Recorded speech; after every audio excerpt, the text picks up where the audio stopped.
Hi everyone! Today we're going to talk a little bit about colors. I think this is going to be a useful video for you if you like watching my tutorials or other artists' tutorials, because I know that I and some other artists will say things in our videos like, and now I'm going to grab a slightly cooler green or a slightly warmer orange, and maybe you're not quite sure what that means, and that's okay. This video is for you. So first let's look at this very basic one that I have colored here. I have this one because I want to draw on it a little bit. So our color wheel is in rainbow order. This one has 6 colors on it: red, orange, yellow, green, blue, purple.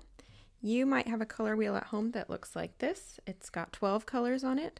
So it does have red, orange, yellow, green, blue, and purple as well, or violet if you prefer. But it also has what are called the tertiary colors. So red and orange together, they make red-orange. Orange and yellow make yellow-orange. So you've just got a larger spectrum. You've got more divided up. There's also a lot of text on here. I'm not really going to be talking about that. This isn't how to read this particular color wheel, but we will be looking at this color wheel a little bit just in reference. So back to our really simple color wheel to begin with. I'm going to draw a line on this color wheel and divide these colors in half, because generally we think of colors as cool colors and warm colors, and there's a pretty clear divide of where that happens. It's going to happen between red and violet and yellow and green. So the way that I think of this is, as soon as you start mixing blue into the colors, that's when you get cool colors. If there's no blue in a color, it's not cool. So green obviously has blue in it. You mix yellow and blue to get green, so that's a cool color. Violet has blue in it. You mix red and blue to get violet, so that's a cool color. So that's where the divide happens. And I'm just going to draw a line on my color wheel. Whoop. Okay, these are the cool colors. These are the warm colors. That's very basic. So red, orange, yellow, warm, green, blue, violet, cool. It can get a little more complicated than that, and this is what I talk about in my videos when I say I'm going to grab something that's cooler or warmer. So I might be working with greens, which is a cool color, but I might say something like, well, this is a warmer green, and that's a cooler green. And that can be a little confusing because you're thinking, wait, green is just a cool color, how can it be warmer? And I will tell you. Here's my Prismacolor swatch chart. Let's take a look at blues and greens for a sec, because I think that's kind of the easiest way to think about it. Actually, let's look at green in particular. Green is the easiest one to understand this with, I think. So you can have yellow greens and you can have blue greens, right? If you look at this color wheel, this has kind of divided it a little bit. You have green and yellow and blue, and you can have greens that sit a little yellow, and you can have greens that sit a little blue, and we would consider the yellow-green to be warmer than the bluer green. So as you go around the color wheel in either direction and get closer to blue, your color is getting cooler. So if I start at yellow-orange and go around this way, the colors are growing cooler. If I were to start somewhere around here and go this way, I would be getting cooler. I'm going towards blue. So getting cooler, getting cooler. If I start over here at blue and I go this direction, I'm getting warmer. And the same thing, if I go this direction, I'm getting warmer. I'm getting closer to the warm side of the color wheel in either direction that I go. So when I look at my swatch chart, let's take a look at this row of greens. And for now, let's compare spring green and true green. If you were to look at spring green and true green, which color would you say is closer to blue on the color wheel? Which one is more of a yellow green and which one is more of a blue green? So hopefully this is fairly obvious once you have the terminology. True green, I would say, is more of a cool green, and spring green is more of a warm green. Spring green sits closer to yellow green, going towards the warmer side of the color wheel, and true green is slightly more of a blue green, so sitting more towards the blue or cool side of the color wheel. So let's do another one. Grass green and olive green. So these were really easy because these were really pure colors. This might be a little trickier to see just because the value is a little bit darker. But if you compare grass green and olive green, This one's darker, so sometimes I feel like our intuition is to say, oh, well, it's not really warm because it's really dark. But actually, I would say olive green is the warmer green, and grass green of these two is the cooler green.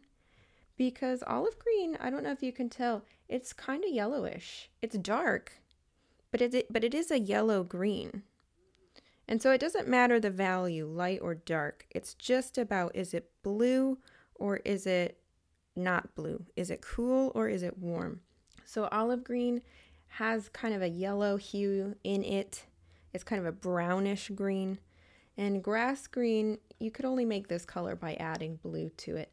There obviously is some blue in olive green because it's a green color. Green is a cool color. But this is slightly warmer because it sits a little more here on the color wheel as opposed to grass green, which sits a little more here on the color wheel. So I hope that's starting to make a little bit of sense. Let's move away from greens and compare some others. Let's look at yellows. Let's see, if I were to compare lemon yellow and canary yellow, I'm just going to pull this out real quick so you can kind of see it as we're looking at this. This might be kind of tricky, or it might be really obvious to you, I don't know. But out of lemon yellow and canary yellow, I would say that canary yellow is warmer and lemon yellow is cooler. If you look at those colors, it's almost like lemon yellow has a slightly greenish hue in comparison to canary yellow, whereas canary yellow looks like it's sitting just slightly more orange. So I would say we're looking at yellows. Maybe lemon yellow is a little bit here and canary yellow is like a little bit here. So that's kind of tricky when they're really close to each other, but you can see one is slightly more orangey and one is just slightly more greeny. Let's try another dark one because the dark ones are kind of tricky.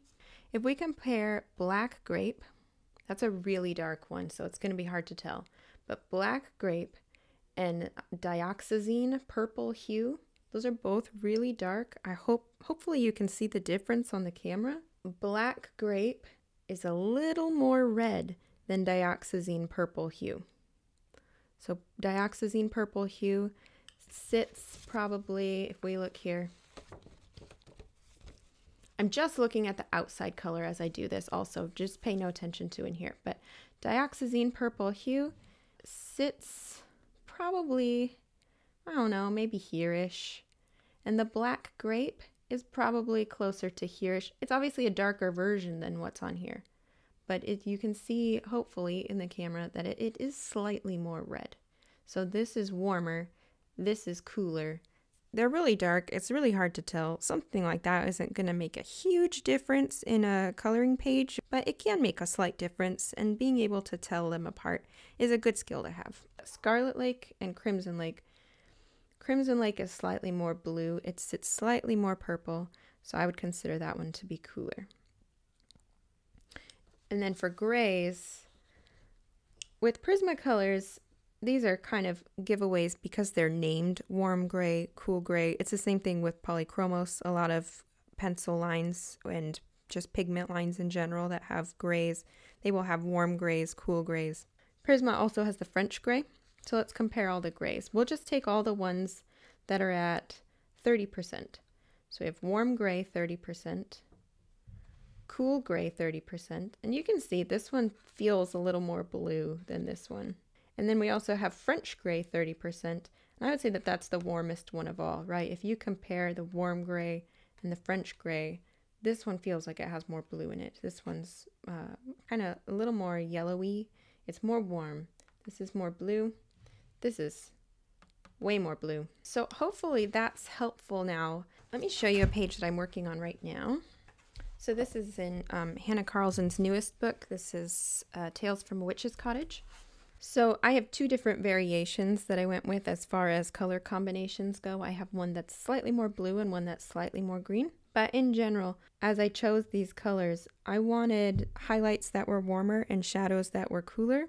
So I said something like, well, here's my mid-tone. This is my overall color that I want to use. And then for my shadow, I'm going to use a slightly cooler version of that.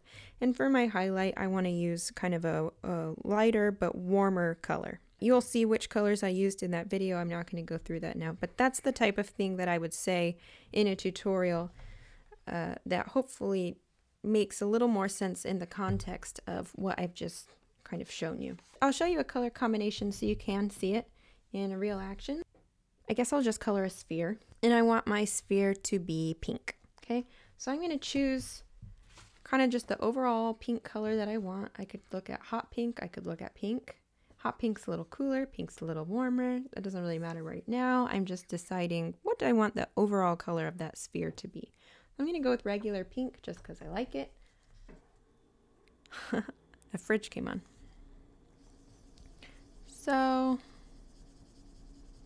this is going to be just really quick and crude. Let me put something underneath this so you don't see the tablecloth texture. Okay, so that's kind of my mid-tone. And then if I were to shade it, when I do shadows, I like picking a cooler version. So that means I'm probably going to go with some kind of purple. Or I might go with some kind of like mulberry. That's a little more blue. I might go with something a lot cooler, like Parma Violet or Lilac. What happens if I use lilac? This is just an experiment. We're just having fun. Okay, so if I were to add this as a shadow now, it's actually not even that much darker. The value is about the same, but just because it's cooler, it is creating a shadow. So sometimes I do that too. I won't pick a darker color. Sometimes I'll just pick a cooler color to use as a shadow. I like that. And then for my highlight, depending how bright the light is, I'll either go really light. I'll either do like a lighter version of a pink, and it will be warmer like a Deco Peach. Probably not Deco Pink because that's pretty cool compared to the pink. And in my highlights, I like a warmer color. So I'd probably use Deco Peach. I'll just kind of continue. I want to show you another option too. So this looks kind of funny. Okay, so Deco Peach is a highlight option. Sometimes I'll also use something like Cream, which is really light and pretty yellow, so it's very warm. It's like a really warm version of white, kind of. Not loving that, but if I were to attach it to the peach, I might like it a little bit more. Yeah. So I don't know, I kind of like the peach there. So let me show you that combination, not in a sphere, because the sphere thing is kind of weird, I know. So let me do the pink again.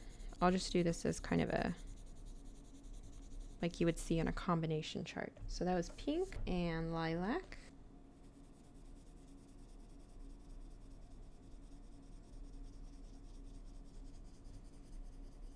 That's my shadow. I'm just going to blend it a little bit more.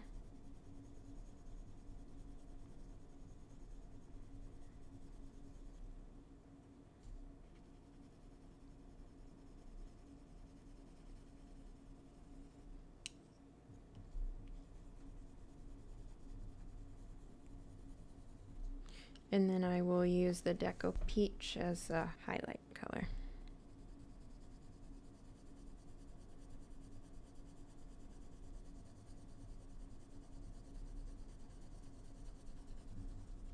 Okay, so generally that is how I use the color wheel and the concepts of cooler colors and warmer colors to help me pick the colors that I use in a coloring page. If it's a shadow, I go for something cooler, usually also darker. If it's a highlight, I go for something warmer compared to the mid-tone. So I'm not always picking a color that's on this side of the color wheel for a shadow. Sometimes it's on the warm side. It's just sitting a little closer to the cool than whatever my mid-tone was. So if my mid-tone was orange, I could use a red shadow. I'd probably want to use a red shadow that leans a little bit violet. So if I were to color something with an orange, I would probably want to use something like a red violet for the shadow. Maybe something in here. If I were to color something green, even a yellow green, then for the shadow, I'm going to choose something closer to over here for the blue green. It can be darker. It doesn't have to be darker. It just needs to be cooler. For a highlight, if I were coloring something green, for a highlight, I would probably go something a little more yellow. And for a shadow, I would go this way. So yeah, general tips. Pick whatever mid-tone you want. That's going to be your overall color. Pick a cooler color. Pick a cooler version of your mid-tone for your shadow. It can be darker, but it doesn't have to be. Pick a warmer version for your highlight. That one's a little less like a hard and fast rule. Definitely always pick a cooler for the shadow, unless you're like going for some artsy vibe where you are purposefully not picking something realistic. That's fine. If you're going realistic, you want a cooler shadow. And then a warmer highlight is just something I like to do. It's not really necessary. But I hope that that is helpful for you in your coloring endeavors. Yeah, so stay tuned for a video about this page coming up. And I will see you guys next time.